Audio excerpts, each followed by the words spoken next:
Ok, mesdames, messieurs, c'est parti, je vous demande un petit peu de silence. Monsieur le maire, monsieur le président, madame la vice-présidente de l'association Busto-sur-Creuse, Histoire et Patrimoine, monsieur le président de la caisse locale du Crédit Agricole, monsieur le chef du centre de Sourdin, chers amis de la Banque 23, mesdames, messieurs, enfin, c'est le premier mot qui m'est venu en tête lorsque j'ai commencé à écrire ce discours. Il faut dire que pour être ici aujourd'hui, Solène, la vice-présidente de l'association Busto-sur-Creuse, Histoire et Patrimoine, et moi-même avons dû batailler ferme, surtout Solène d'ailleurs.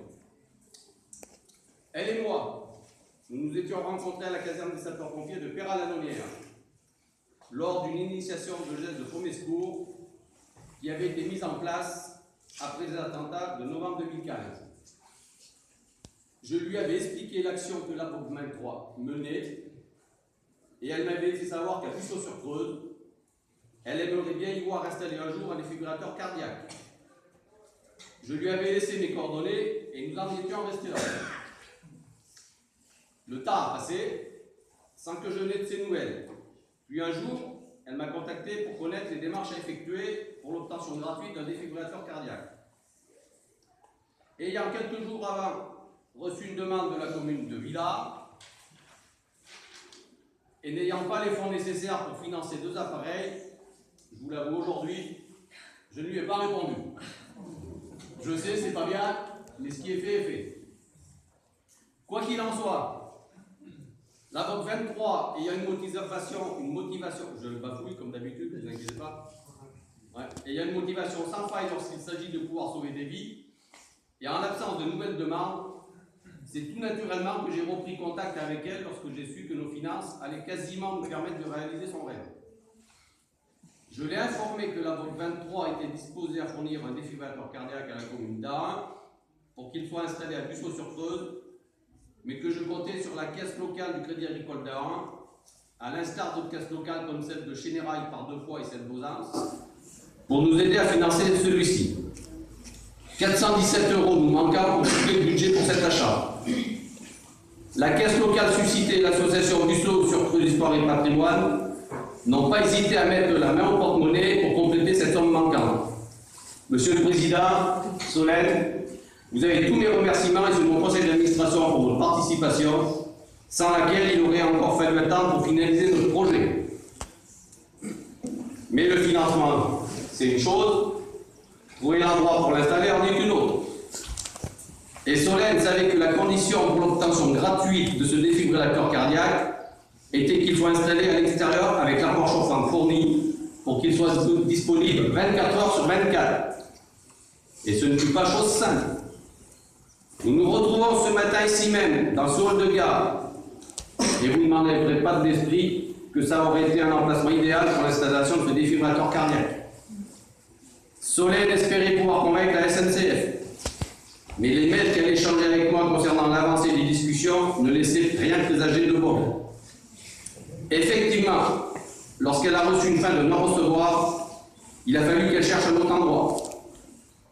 Je déplore qu'une grande entreprise comme la SNCF n'ait pas voulu accepter ce défibrillateur ici. Solène a réussi à vous convaincre, monsieur le maire, à l'installer sur le mur de l'ancienne école. Même si cet emplacement est moins idéal que le premier envisagé, il sera, j'en suis sûr, bien signalé et les éventuels utilisateurs ne perdront pas trop de temps à trouver l'appareil, même s'il s'agit d'employés de l'entreprise qui n'en a pas voulu sur son mur. Cet appareil, s'il doit servir, ce que personne ne souhaite, devra redémarrer tous les cœurs, y compris ceux... Enfin bref, vous m'avez compris. J'ai souhaité axer ce discours sur la mise en œuvre et l'aboutissement de la démarche de Solène. Et je ne vous en dirai pas un peu plus en vous faisant l'historique de la Banque 23 et de son action. Pour les curieux, je vous invite à consulter notre site internet. À travers de nombreux articles, vous y découvrez. Je vais y arriver. Vous y découvrez. Enfin bref. Vous verrez une association dynamique qui ne compte pas son temps et son argent pour satisfaire ses adhérents et permettre de sauver des vies. Vous pouvez bien évidemment me poser des questions auxquelles je répondrai avec plaisir si mes compétences me le permettent. Avant de terminer, je voudrais remercier mes fidèles collaborateurs qui continuent à me soutenir sans faille, ainsi que les moniteurs qui vont faire dans quelques instants une démonstration d'utilisation du défibrillateur cardiaque.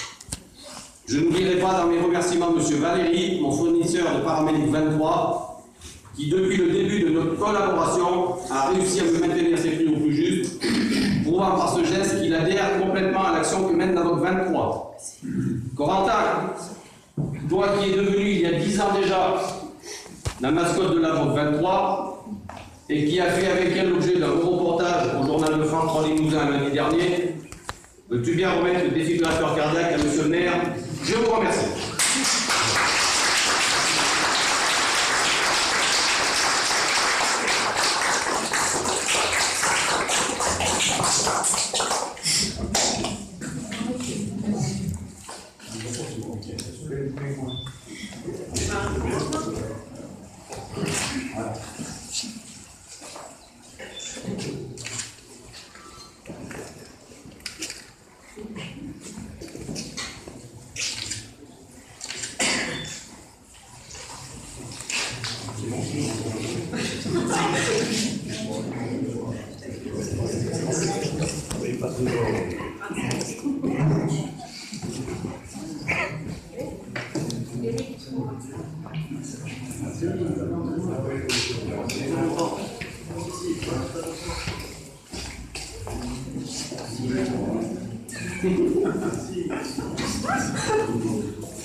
Allez, c'est bon.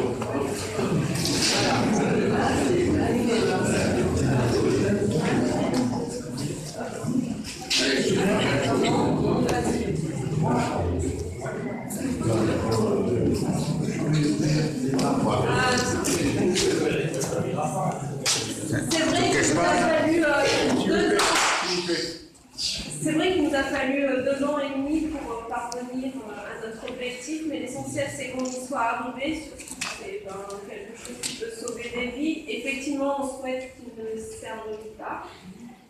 Bien que personne n'en aura eu besoin, mais si un jour on en a besoin à Busseau, sachez qu'il sera fixé par la mairie sur le mur de l'ancienne école de Busseau.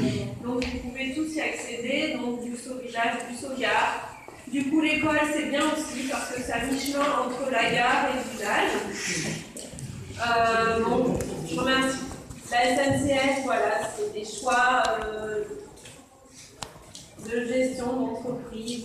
En tout cas, ils nous prêtent aujourd'hui ce hall pour pouvoir être là, donc je dois vous le dire aussi. Ce n'est pas que moi, c'est aussi l'action de bénévoles dans différentes associations, dont votre association, notre association, donc il me semble important de remercier les bénévoles qui œuvrent pour les associations, mais aussi aux pompiers volontaires qui vont nous permettre de nous approprier ce matériel. On tient à remercier la mairie d'Arin qui nous a soutenus dans ce projet. Donc, on remercie les élus et aussi les agents qui vont installer ce matériel. C'est la mairie d'Arin qui va assurer la maintenance parce que ce matériel a besoin d'une certaine maintenance. Donc sachez que c'est la mairie d'Arin qui va s'en charger. On voulait aussi remercier donc, la caisse locale qui est agricole d'Arin qui participe au financement. On tient à remercier aussi, par l'intermédiaire du commandant Bégaud, les pompiers volontaires d'Arin qui se sont associés à notre projet. Est-ce que j'ai oublié quelqu'un? Voilà, en tout cas, je vous souhaite une bonne continuation, votre association, car c'est le 14e défibrillateur que vous offrez en Creuse. Le 15e sera normalement remis à Maison Peine courant novembre. Voilà, donc c'est des petits appareils qui peuvent sauver une vie, quel que soit son employeur, l'essentiel c'est que sa vie soit sauvée. Voilà. Donc, voilà. N'hésitez pas à le dire autour de vous. Enfin, je pense qu'il y a des villages sur Cressard, Pionnat, Saint-Hilaire-la-Plaine, de communes, voilà, qui, les habitants pourront en avoir besoin. Donc voilà, l'essentiel c'est d'en parler, de savoir que ce matériel est à votre disposition. Et puis par rapport à l'utilisation, je vais laisser la parole. On va vous rassurer, c'est pas une machine infernale. Voilà. Mais là, ça passe aux pompiers. Voilà. En tout cas, merci.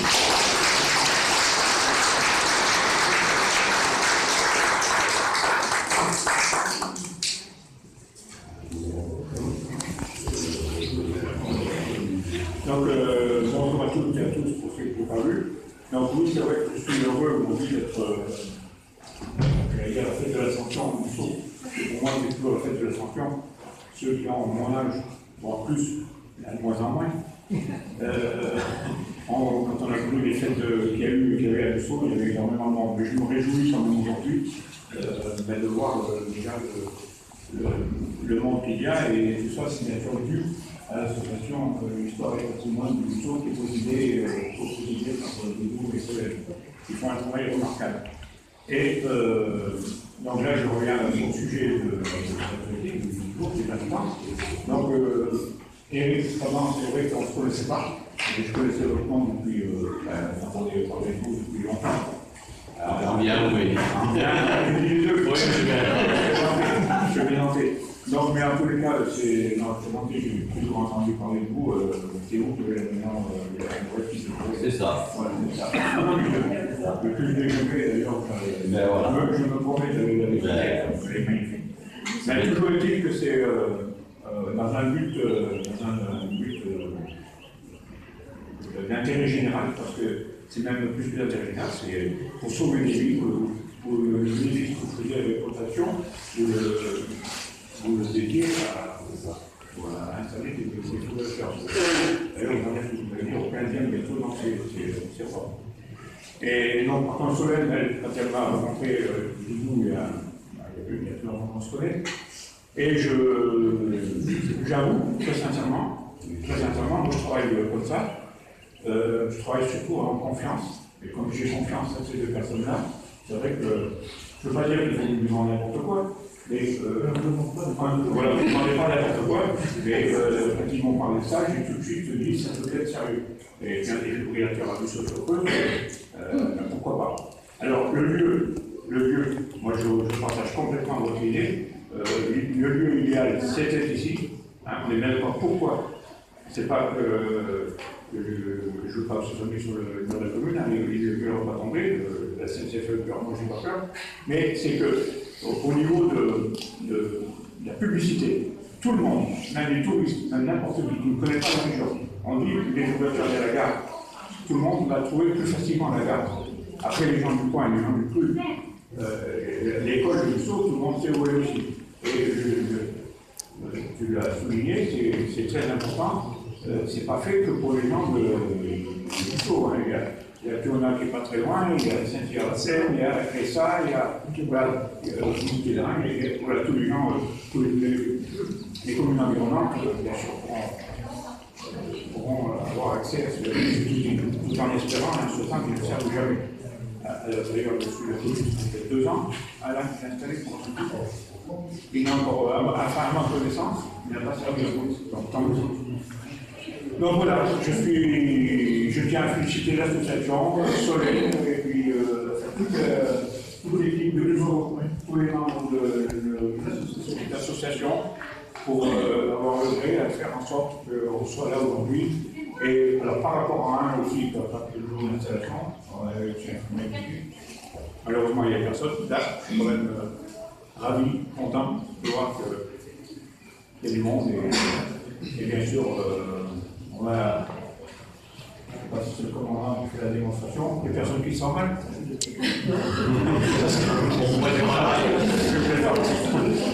Donc voilà, donc bravo à vous toutes et tous, et sachez que vous avez tout mon soutien et bravo à vous et bonne journée.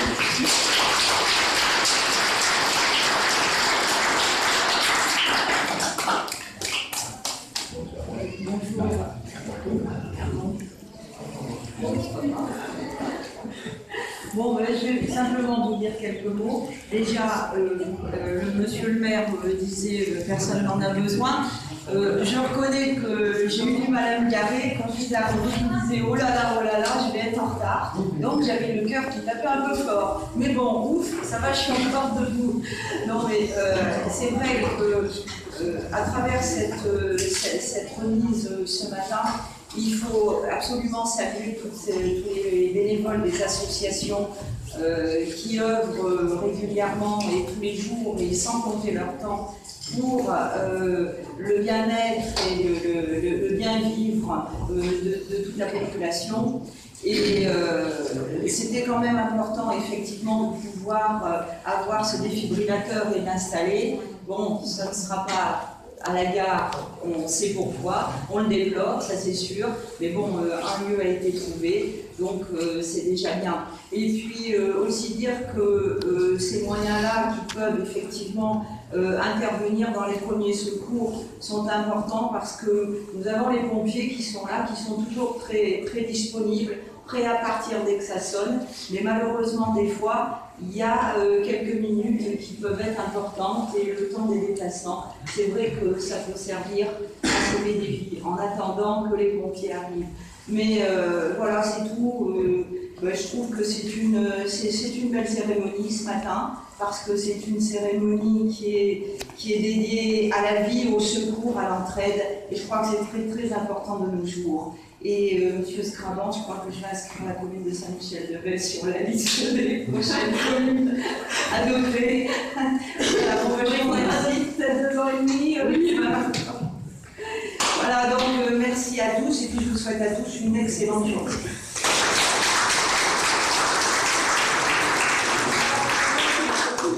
Je m'excuse, j'ai oublié le plus important, que je suis marin et aussi président de la club de l'école. Donc je tenais à souligner que la demande a été faite à l'école. Bon, ça a été un peu long, 45 années, le budget a été épuisé, mais je tiens à souligner et je remercie publiquement le conseil d'administration unanimement qui a donné son accord pour subventionner ce projet de l'école. Donc voilà, c'est très important que je vous le dise. Donc bravo, merci au conseil d'administration.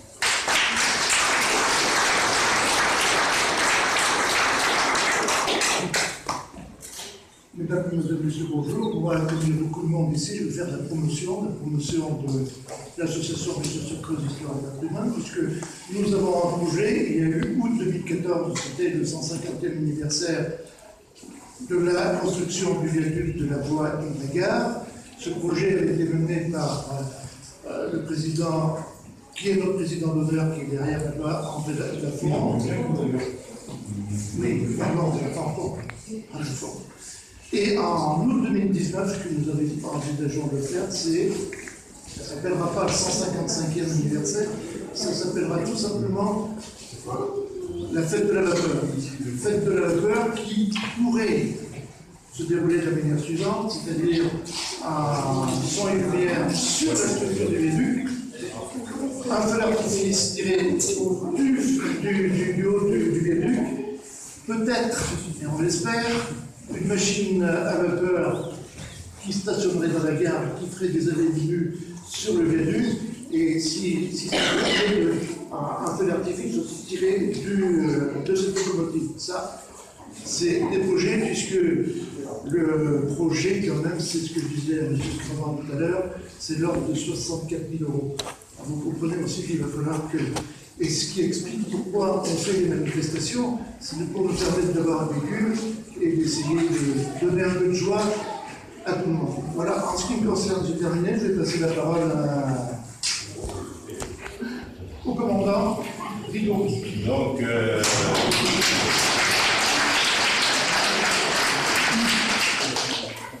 nous, on est là, donc, avec les arbres à l'attente de l'association, puisqu'il y a une remise de DAE, donc on va vous dire comment fonctionne en fait la machine. Il faut savoir une chose, c'est que la machine ne fait pas tout. Donc la mise en œuvre d'une machine, c'est une chose, mais l'intervention sur la victime, c'en est une autre. Donc on va vous demander un petit peu de place, on va installer notre mannequin. Il y a un PowerPoint qui est prêt pour vous informer de ce qui va se dérouler. Et les gars vont vous démontrer comment faire pour intervenir sur une victime avec l'aide vidéo. Voilà. C'est tout. Alors, il faudra un petit peu de place pour qu'on puisse mettre en place.